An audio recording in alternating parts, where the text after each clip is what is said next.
While The Office casting Steve Carell was a big win for the iconic sitcom, this choice also indirectly benefited another pair of classic TV shows. The Office's cast of characters included some of the best network sitcom characters in years, and standout supporting stars like Creed Bratton and Mindy Kaling helped make the series a classic. To differentiate itself from the UK version of The Office, the broader, warmer US workplace mockumentary introduced legendary new characters like Rainn Wilson's Dwight Schrute and Jenna Fisher's Pam. These characters and their chemistry made the show a huge hit. However, The Office was not always guaranteed to become a cult classic. There were a lot of near misses in the show's production, with the show's tone changing radically after season 1 and steering away from the bleak cringe comedy that made the British original work. The casting of The Office's central character, incompetent regional manager Michael Scott, was also a thorny issue. Carell's early exit from The Office proved that the series truly needed him, with stars like James Spader, Kathy Bates, and even Carell's frequent co-star Will Ferrell failing to replace him in the hearts of viewers. If Bob Odenkirk had been cast as Michael, he would have never played Saul Goodman.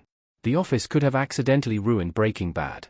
Further evidence of just how much Carell's version of Michael Scott shaped The Office comes from Breaking Bad supporting star Bob Odenkirk.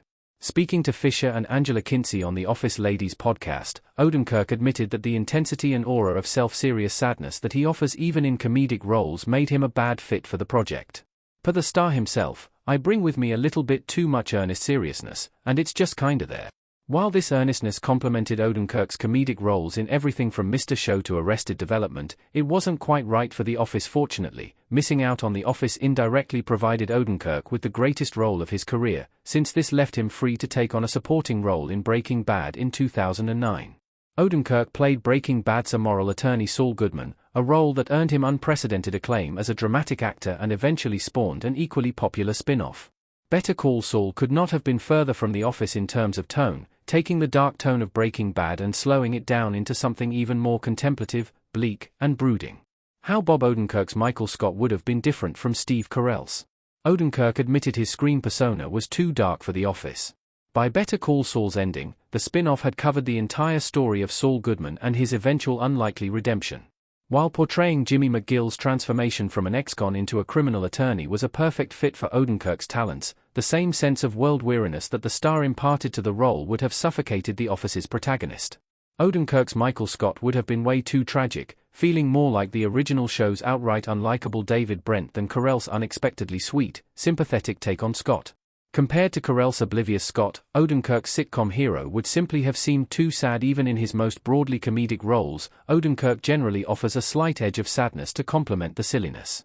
Throughout his career, Odenkirk has leaned into this side of his screen persona with supporting roles in dramas like The Spectacular Now, Little Women, and Nebraska. In contrast, Carell's star-making role in Anchorman, The Legend of Ron Burgundy proved that he excelled at playing absurd, over-the-top buffoons. Michael Scott's personal life occasionally made him feel tragic to viewers, but his lack of self-awareness ensured that his plight is more funny than cringe-inducing or hard to watch. Bob Odenkirk eventually guest-starring in The Office brought his pilot audition for full circle. Season 9 episode 16 ironically saw Odenkirk play a Michael Scott clone. Eventually, Odenkirk played a Michael Scott clone in an episode of The Office that slyly referenced his near-miss casting.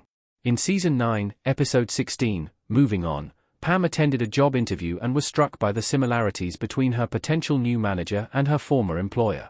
Odenkirk played a Scott clone whose personality quirks immediately called to mind Carell's character, but the small role perfectly utilized the very same ineffably sad vibe that the actor brings to every role. To prove to Pam that she couldn't simply work for another version of Michael in a new version of her old Office. Odenkirk's character needed to be similar to Scott but also vaguely, discomfortingly different. Moving On used the same quality that made Odenkirk a bad fit for the role to make his guest spot count, as Pam realized she needed to move on not just from Dunder Mifflin but from her role as an office receptionist for good. Thus, The Office proved that Odenkirk did have a perfect role in the show, albeit not the one he was originally lined up to take.